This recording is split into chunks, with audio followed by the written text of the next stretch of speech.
There once was a woman who began to worry that her husband didn't love her anymore. She wanted to do something to reveal his true feelings, so she wrote him a brief letter. In it, she expressed that she didn't want to stay with him any longer and had decided to leave. She knew her actions were a little childish, but she couldn't think of a better way to find out what he really felt for her. She placed the letter on a small nightstand in their room and crawled under the bed so she could observe his reaction when he read it. When the husband finally came home, he immediately saw the letter and opened it. After a few quiet moments, he picked up the pen and scribbled a small note at the bottom. When he was finished writing, he changed his clothes, hummed a cheerful tune, and began to dance across the room. From what the wife could tell, he appeared overjoyed instead of heartbroken. She, on the other hand, felt crushed and devastated. The husband then picked up his phone and dialed a number. "Hey babe," said the husband into the phone. "I'm just getting changed now, and I'll join you in just a little bit. As for my wife, I think she finally realized I was cheating, and she left. I made such a big mistake by marrying her. I wish you and I had met before I made such a poor decision. See you soon, my dear." The call quickly ended, and the man strolled happily out of the bedroom.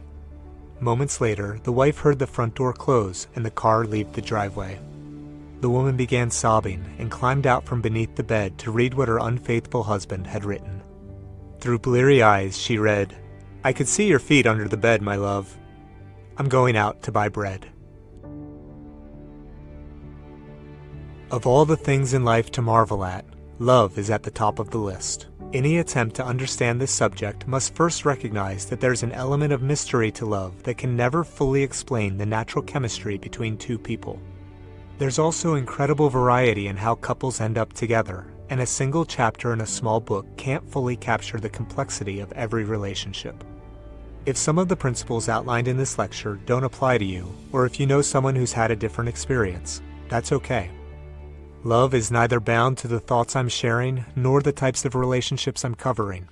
However, we can gain insights into love if we understand in broad terms what drives it and the roles that men and women generally play in developing it.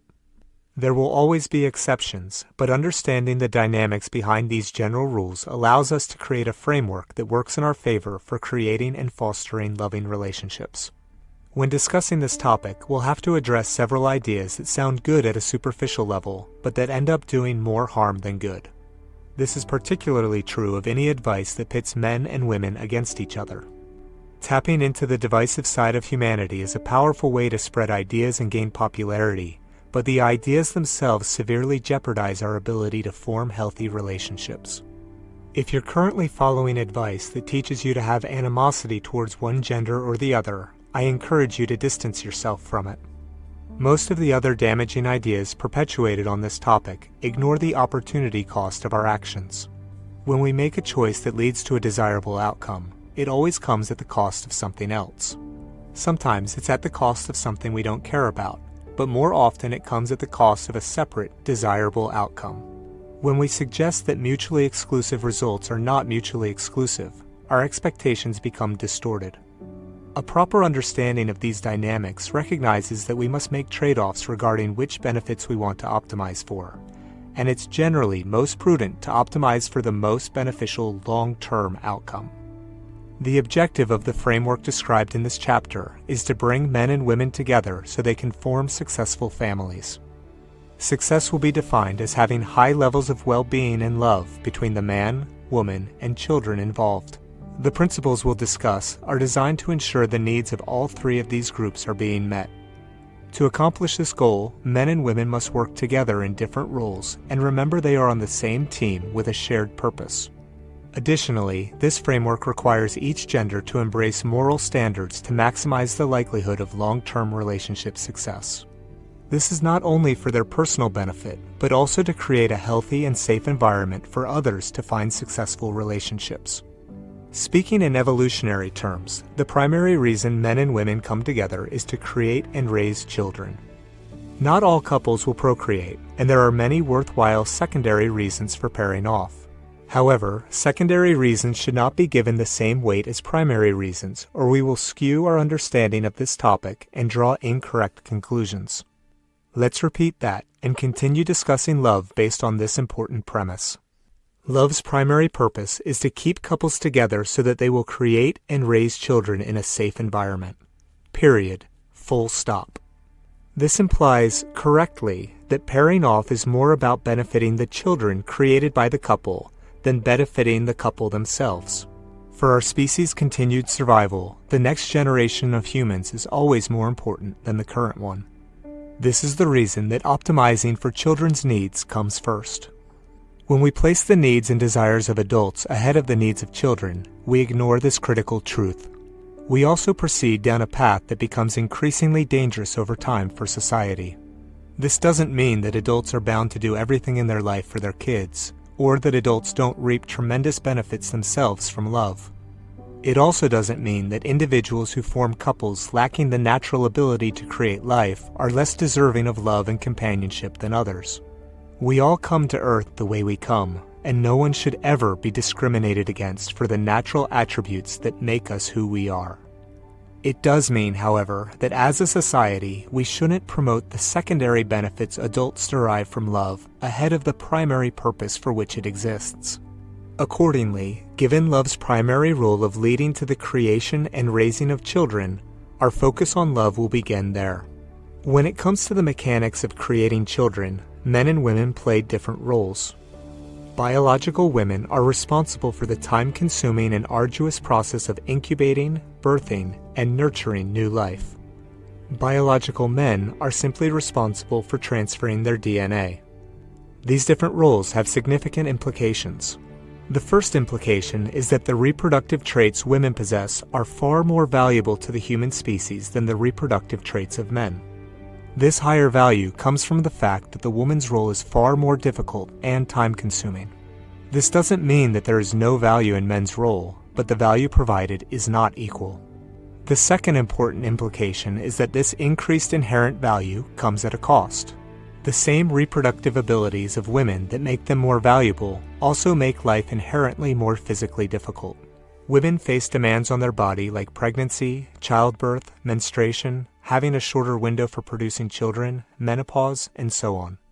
This leaves men in a position of being less inherently valuable to our species in terms of reproduction, but otherwise having an inherently easier time physically getting through life. Given this imbalance in inherent value, men have traditionally been responsible for evening the scales by providing more created value and doing things women don't want to do. As we discuss created value, there are a couple of things to keep in mind. First, there is nothing of more worth in the known universe than the ability to carry a child to term and bring new human life into the world. Second, the world has shifted in ways that allow women to take more of a role in creating value through paid work than was possible in prior generations. This puts women in a position to double up on value in ways that are unavailable for men. When considering the need for balance between the genders to provide stability, the increased likelihood of women doing paid work makes it more difficult for men to provide enough created value of their own to offer balance. Despite this challenge, males must still embrace the responsibility of creating value in ways that will allow them to establish balance with their female counterparts. We'll focus on two ways this can be done that are directly tied to love. The first is that men must create value through their purpose, which is typically through their profession. This is why the role of provider has historically fallen on the shoulders of men. Women have proven themselves to be fully capable of creating value in this way, but it isn't typically equitable to require women to cover the more difficult reproductive burdens of life, in addition to the responsibilities of being the primary provider. Women deserve a partner who can pull their weight, and generally the man needs to pull more weight in this area for the woman to feel like she has an overall equal partner. The need for this purpose-generated value from men creates an interesting paradox. A man places a woman as his highest priority in life by placing his purpose as his highest priority in life. Placing two things simultaneously as the top priority doesn't compute logically, but by placing his purpose as his highest priority, a man creates value that enables balance. This balance allows the relationship to stay stable and strong. We will see later that women are the greater beneficiaries of healthy relationships, so prioritizing purpose to provide a healthy relationship is how the man places her as his top priority.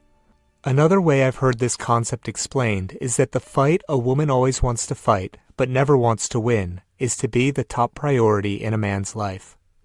Without this fight, you can have an amicable, caring relationship, but it will lack passion and polarity. If we want relationships to have strong levels of continuous attraction, the man must have a defined purpose that he is dedicated to. With that said, prioritizing purpose doesn't mean that this is the only thing that he does to contribute to the relationship. There's a second priority that must be paired with purpose to perpetuate passionate love, and it is far more important. Without pairing this second priority with purpose, relationships will eventually fail or become loveless. Just like we discussed in Lecture 6, the fact that we spend most of our time on purpose doesn't mean that it's the most important thing that we do. We intentionally carve time away from it for things that are more important. When it comes to love, the most important thing a man does is to carve out time on a regular basis to provide relationship-building experiences with his partner. In other words, providing romance. This includes, but is not limited to, the work of planning activities to share together, offering kind gestures at unexpected times, and demonstrating to the female that he cares enough about her to understand her perspectives and work through her concerns. He must understand her needs individually and provide experiences tailored to her preferences. It also requires men to accept ownership of keeping the relationship moving in the right direction. If problems ever arise, this means the man looks inward first, assesses what he can be doing better, and then takes steps to thoughtfully resolve things with his partner. Providing romance requires a man to take the lead in guiding all these aspects of the relationship, and women who try to take an equal lead in these areas will create an environment where romance is diluted. While women are not responsible for taking the lead in guiding a relationship, good women will certainly contribute in their own ways to it. Women have a responsibility to assess the effort the man is making and to decide what they feel is equitable effort on their part in return. In most cases, women instinctively know how to respond to compliment the man's effort, and these appropriate responses are what enable the pair to walk side by side while playing different roles. That is how equality in the relationship is properly maintained, not by each partner trying to do the same thing. Here we again find ourselves looking at a theoretical 50-50 split to define equality that isn't practically attainable in real life. When women's needs for romance are being met, they almost always return more than the initial effort from the man. In healthy relationships, this motivates the man to begin thinking of his next romantic gesture. This flywheel can keep spinning as long as men and women continue putting effort into the relationship. The proverbial ping-pong ball is perpetually volleyed back and forth, and we again achieve balance by alternating between states of imbalance. As we continue to frame love around the biological drive to propagate our species, balance achieved through differences continues to be a theme when examining the two requirements needed for couples to have successful descendants. First, to create children, men and women need to come together physically to have sex. Second, to nurture and teach children in a safe environment, men and women need to stay in a committed relationship for an extended period of time so that both parents can raise children to adulthood. Each gender takes the lead in pursuing one of these two requirements. Men are primarily responsible for pursuing sex, and women are primarily responsible for pursuing committed relationships. On the flip side, women provide sex and men provide relationships. Generally speaking, pursuit is done primarily by providing what the other gender is seeking. For example, men pursue sex primarily by providing relationship activities. It's important to note that pursuit doesn't always lead to attainment, and each gender has a responsibility to stop pursuing when the other makes it clear that further advances are not welcome. Interestingly, the concepts of satisfaction and pleasure discussed previously pair nicely with these two objectives. The female pursues the more noble and satisfying cause of building a committed relationship where couples work together to make progress as a family unit. The male pursues the less sustaining but more pleasurable activity of sex, where couples can share the joy of intimacy with one another. Before moving on, I want to address an elephant that just entered the room. These concepts must be thought of in terms of primary versus secondary, and not in terms of all and nothing. Both women and men benefit from both sex and healthy relationships. Just because each gender pursues a different one as their primary responsibility doesn't mean that relationships aren't good for men and that sex isn't good for women. It also doesn't mean that it's wrong for men to want a relationship and for women to want sex, or that the roles won't occasionally reverse temporarily. However, allowing each gender to take the lead in pursuing one of these and providing the other creates a beautiful balance as courtships develop. Men have to work to prove they are worthy of sex from the female, and women have to work to prove they are worthy of a committed relationship from the male. Both get to play offense on one aim and defense on the other. Men demonstrate their value by being selected for physical affection by women, and women demonstrate their value by being selected for relationships by men. If either gets what they're pursuing too easily during the courtship stages, attraction can fade and love can be lost. Just as there are different levels of physical affection before reaching sex, there are different levels of relationship commitments before agreeing to spend a lifetime together. When things play out properly, the level of physical affection increases as the commitment level of the relationship increases. This leaves both parties feeling like they've earned what they are pursuing and keeps the genders in balance with one another. This also means that when you're a good match for someone, it will take time to work through the process. When there's an expectation that things should move rapidly when it's a good fit, especially when there's an associated expectation that things should quickly lead to sex, the equation gets turned upside down. These incorrect expectations end up making it more difficult for good relationships to form, and encourage ephemeral moments of pleasure at the expense of sustainable, long-term bonding between individuals. Men should be cautious to not spend too much time or money on a woman who is not showing signs of physical affection towards him. Women should be cautious to not show too much physical affection towards a man who isn't willing to invest in her with his time and resources. If we read the other person's actions properly, we can avoid painful experiences and heartache. Keep in mind that what people do is far more indicative of how they truly feel than what they say.